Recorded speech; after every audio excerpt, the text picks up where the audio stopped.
الحمد لأهله والصلاة لأهلها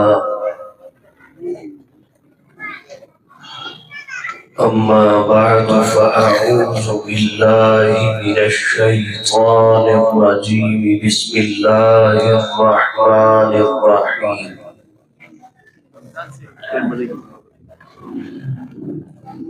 والسابقون الأولون من المهاجرين والأنصار والذين اتبعوهم بإحسان رضي الله عنهم ورضوا عنه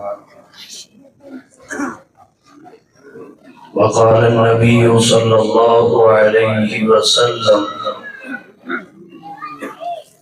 اللهم علمه الكتاب والحساب وقه العذاب وقال النبي صلى الله عليه وسلم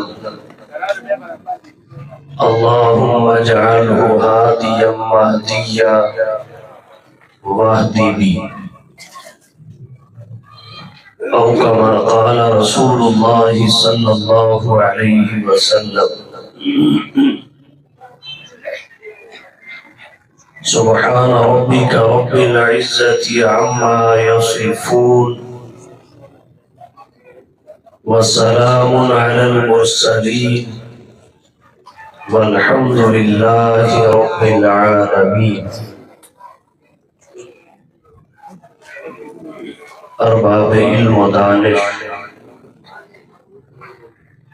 اصحاب ذی شعور،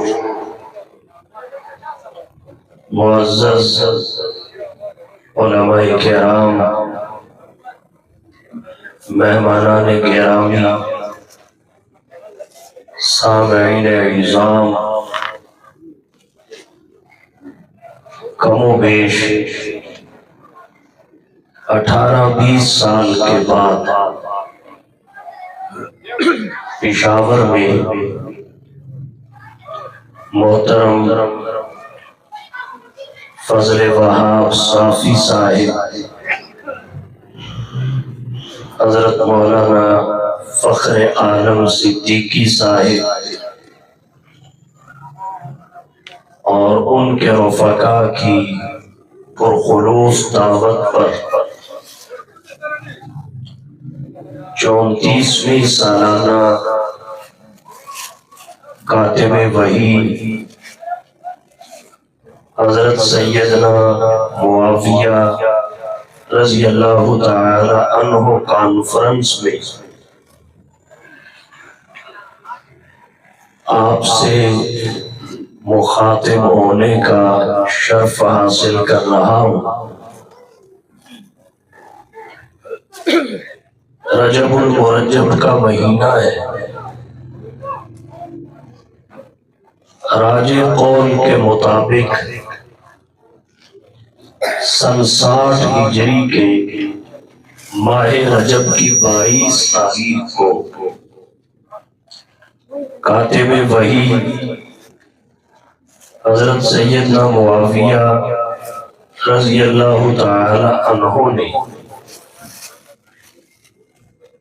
اس دنیا فانی سے رحلت فرمائی۔ اس بنا پر ان کا ذکر خیر، ان کے حالات و واقعات کو آج کی اس نشست میں بیان کیا جا رہا ہے۔ حضرت معاویہ رضی اللہ تعالی عنہ کے ذکر خیر کے درجنوں پہلو ہیں، 20 جہتیں ہیں۔ آج کی گفتگو میں فقط اتنا عرض کروں گا کہ اہل اسلام حضرت معاویہ رضی اللہ تعالی عنہ کی توقیر و تعظیم اور عقیدت و محبت کو لازمی اور ضروری کیوں قرار دیتے ہیں؟ حضرت معاویہ رضی اللہ تعالی عنہ کا احترام و اکرام، توقیر و تعظیم، ان سے محبت و عقیدت ہر مسلمان کے لیے لازمی اور ضروری چیز ہے۔ اس پر کسی بھی شخص کے ذہن و دماغ میں سوال ابھر سکتا ہے، آخر کیوں؟ اس کیوں کے جواب میں اس کی وجوہات کو ذکر کیا جاتا ہے۔ میں بھی چند ایک وجوہات آپ کو سمجھانا چاہوں گا۔ سب سے پہلی وجہ کاتب وحی حضرت سیدنا معاویہ رضی اللہ تعالی عنہ کی توقیر و تعظیم اور محبت و عقیدت کے لازم اور ضروری ہونے کی ان کا شرف اسلام ہے۔ یہ وہ شرف ہے جو مسلمان کو غیر مسلم سے ممتاز کر دیتا ہے۔ اللہ نے قرآن کریم میں انما المؤمنون اخوہ فرمائے، تمام اہل ایمان آپس میں بھائی بھائی۔ بخاری شریف میں حدیث آتی ہے، رحمت عالم نے فرمایا المسلم اخو المسلم، مسلمان مسلمان کا بھائی ہے۔ قبیلے مختلف ہیں، علاقے بھی مختلف ہیں، زبانیں بھی مختلف ہیں، مگر ایمان سب کو ایک لڑی میں پرو دیتا ہے۔ کہیں کا بھی رہنے والا ہو، دوسرے مومن اور مسلم کا بھائی قرار دیا جاتا ہے۔ اور اسلام بہت بڑا شرف ہے، اللہ کے نبی کے خاندان سے تعلق ہے، نبی کے قرابت داروں میں سے ہے، عزیز اور رشتہ دار ہے۔ اگر شرف اسلام سے محروم ہے تو ہمارے دلوں میں جگہ نہیں، اور اگر اسلام کا شرف مل جائے، حبشہ کا رہنے والا ہو، نگاہیں جھک جاتی ہیں۔ اسلام کے شرف کی وجہ سے فارس کا رہنے والا سلمان دلوں میں گھر کر جاتا ہے، روم کا رہنے والا سہیل محبت و عقیدت کا مرکز بن جاتا ہے۔ حضرت معاویہ رضی اللہ تعالی عنہ کی عقیدت و محبت کا پہلا سبب ان کا شرف اسلام ہے۔ 18 برس کی عمر میں اسلام قبول کیا۔ کب؟ اس بات کا تعلق بھی عقیدے اور نظریہ کے ساتھ ہے، اس لیے واضح کرنا چاہوں گا۔ سن 7 ہجری صلح حدیبیہ کے بعد، فتح مکہ سے پہلے، عمرۃ القضاء کے موقع پر کاتب وحی حضرت معاویہ رضی اللہ تعالی عنہ جناب نبی کریم صلی اللہ علیہ وسلم کا کلمہ پڑھا اور مروہ پہاڑی پر حضور کے بال کاٹنے کی سعادت بھی حضرت معاویہ کے حصہ میں۔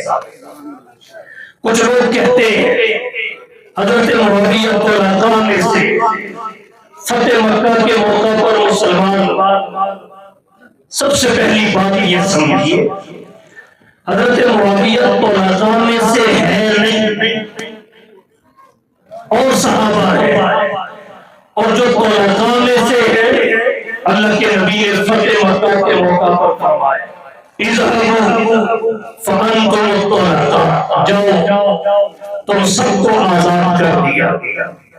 یہ کوئی عیب نہیں ہے، نبی کی عام معافی کا نتیجہ ہے۔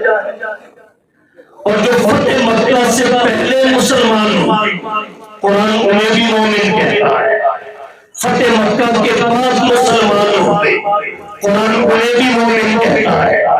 وعد اللہ الذین آمنوا وعملوا الصالحات منهم مغفرۃ واجرا عظیما۔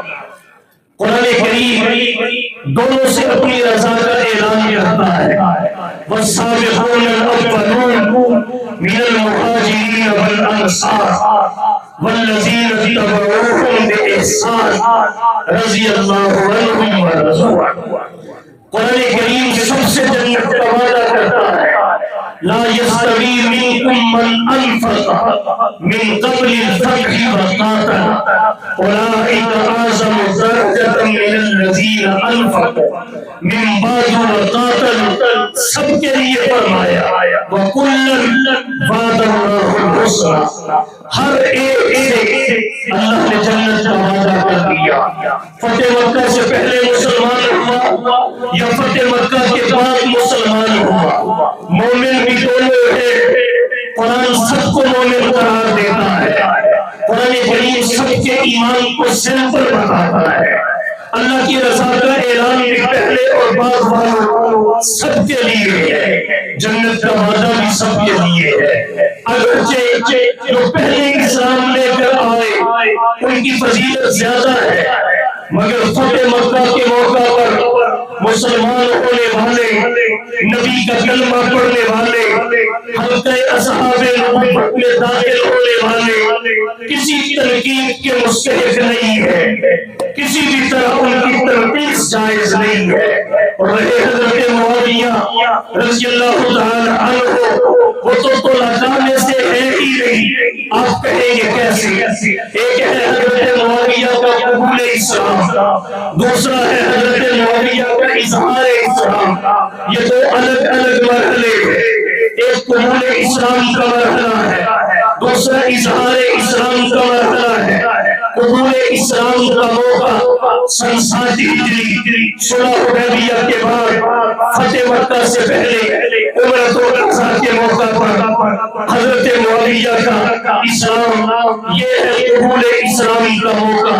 علامہ ابن کثیر رحمۃ اللہ علیہ نے البدایہ والنہایہ میں لکھا ہے، حضرت معاویہ رضی اللہ تعالی عنہ مسلمان ہوئے، والد اس وقت تک مسلمان نہیں ہوئے تھے، خاندان کے دیگر بڑے بڑے افراد بھی ابھی حلقہ اسلام میں داخل نہیں ہوئے تھے، اور والد ابو سفیان کفار کے عسکری لشکر کے سربراہ تھے، اس لیے فطری طور پر انہوں نے اپنے اسلام کو اپنے والدین سے چھپایا، لیکن نبی سے کوئی خفا نہیں، نبی سے کوئی پردہ نہیں۔ ابن کثیر لکھتے ہیں، حضرت معاویہ فرماتے ہیں، اسلمت یوم عمرۃ القضاء، میں نے عمرۃ القضاء کے لیے نبی کا کلمہ پڑھا، ولکن قتلت اسلامی من ابی و امی الی یوم الفتح، مگر اپنے اسلام کو فتح مکہ کے دن تک اپنے والدین سے چھپائے رکھا۔ جب فتح مکہ کے موقع پر والد ابو سفیان بھی مسلمان ہو گئے تو اپنے اسلام کا اظہار کر دیا۔ تو یہ اظہار اسلام کا موقع ہے، قبول اسلام اس سے پہلے ہونے والا، یہ اظہار اسلام کا موقع ہے۔ یہاں ایک بات اور کہنا چاہوں گا، اور اس وجہ سے حضرت معاویہ پہ تنقید بھی نہیں ہو سکتی، ان کی تنقید بھی نہیں ہو سکتی، کیونکہ اس سے بڑی بات کرنے لگا نبی کے سگے چچا حضرت عباس بن عبد المطلب، وہ بدر کے موقع پر مسلمان ہو گئے تھے، انہوں نے بھی اپنے اسلام کو چھپائے رکھا۔ فتح مکہ کے دن اپنے اسلام کو انہوں نے ظاہر کیا، اس لیے یہ بھی تو لگا میں سے نہیں ہے۔ حضرت معاویہ بن ابو سفیان نے 1 سال تک اپنے اسلام کو چھپایا، اور نبی کے چچا حضرت عباس بن عبد المطلب نے 6 سال تک اپنے اسلام کو چھپایا۔ اہل سنت والجماعت نہ حضرت عباس بن عبد المطلب پہ کوئی تنقید کرتے ہیں اور نہ ہی حضرت معاویہ کی تنقید کرتے ہیں۔ تو حضرت معاویہ رضی اللہ تعالی عنہ کے احترام کی پہلی وجہ شرف اسلام ہے۔ پھر ایک وجہ ایک بات اور ذکر کرنا چاہوں گا۔ حضرت معاویہ نے 18 برس کی عمر میں بڑی نوجوان چڑھتی چمکتی جوانی تھی، کفار کے عسکری لشکر کے سربراہ تھے، لڑائیاں بھی ہو رہی تھی۔ حضرت معاویہ بن ابی سفیان نے قبول اسلام سے پہلے کسی بھی موقع پر نبی اور صحابہ نبی کے خلاف اپنے ہاتھ میں تلوار نہیں اٹھائی۔ اسلام اور مسلمانوں کے خلاف زمانے جاہلیت میں بھی قبول اسلام سے پہلے بھی کبھی تلوار لے کر میدان میں نہیں آئے۔ حالانکہ جماعت صحابہ میں ایسے افراد موجود ہیں جو قبول اسلام سے پہلے مسلمانوں کے خلاف لڑنے کے لیے آئے۔ حضرت علی کے سگے بھائی عقیل بن ابی طالب بدر کے میدان میں تلوار لے کر مسلمانوں سے لڑنے کے لیے آئے۔ حضرت عباس بن عبد المطلب بدر کے میدان میں لڑنے کے لیے آئے۔ حضرت خالد بن ولید کفار کی طرف سے احد کے میدان میں نبی اور صحابہ نبی سے لڑنے کے لیے آئے، اور ان کی جنگی تدبیر کی وجہ سے ایک مرحلہ میں جنگ کی کایا پلٹ گئی۔ قبول اسلام سے پہلے بہت ساری شخصیات مسلمانوں کے خلاف تلوار لے کر میدان میں آتی رہی۔ قربان جائیے معاویہ بن ابی سفیان کے 18 سال عمر ہے، کڑیل نوجوان ہے، چڑھتی چمکتی جوانی ہے، جنگی مہارت رکھتے ہیں۔ والد ابو سفیان کفار کے عسکری لشکر کے سربراہ ہیں، لیکن دنیا کی کسی کتاب سے، دنیا کی کسی تاریخ سے نہیں دکھایا جا سکتا کہ قبول اسلام سے پہلے بھی کسی موقع پر مسلمانوں کے خلاف ان کے ہاتھوں میں تلوار آئی ہو۔ اور آبی بلا کیسے سکتی تھی؟ جن ہاتھوں کو اللہ نے روزے اول سے وہی کی کتابت کے لیے چن لیا ہو، وہ ہاتھ کس ہو سکتے تھے، صاحب وہی کے خلاف تلوار نہیں اٹھا سکتے۔